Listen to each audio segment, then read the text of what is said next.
anak niya. Meron isang pamilya na may anak niya. 14 anyos na ito, maghihirap pa ang buhay noon. Kaya nagpilitang mas tigil sa pag-aaral si Ninya. Isang araw, kapag Bakit yun nakatutok? Siyempre, siya pa yung gumagalaw. Ayun mo. Ninya! Ninya! Ninya! Ano po yun, Nay? Lumapit ka nga dito, hanapin mo nga yung sandok. Meron na niya. Sa kusina.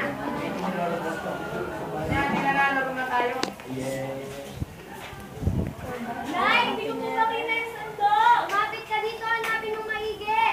Wala po. Naglalaro ka lang ata dyan eh. Hindi po, Nay.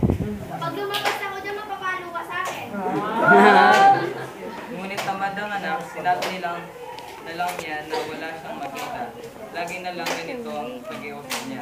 Lagi na lang hindi nakikita ang iyong anak. Mula noon, hindi na inutusan niya. Dumating ang panahon. Dumating ang panahon, sa hinahanap ng ina ang anak. Hindi niya ito mahanap. Lumipas ang isang buong araw, ay hindi niya pa rin mahanap ang kanyang anak. Nakita niya ang isang kanya sa gitna ng lamesa.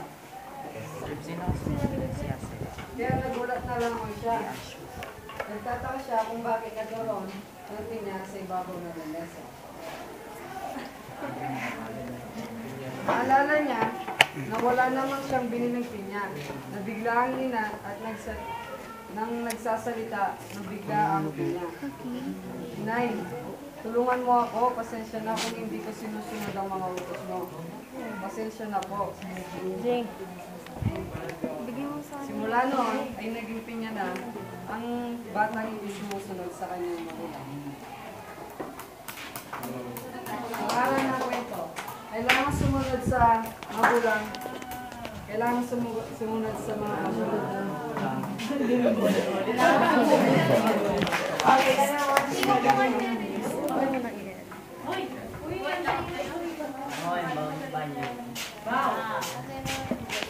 Ano nga ng kwento?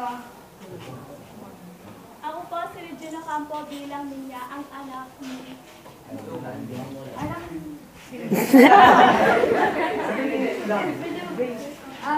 Ako po bilang kalaro ni Ninya.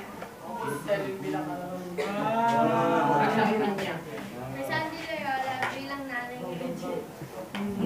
Regine.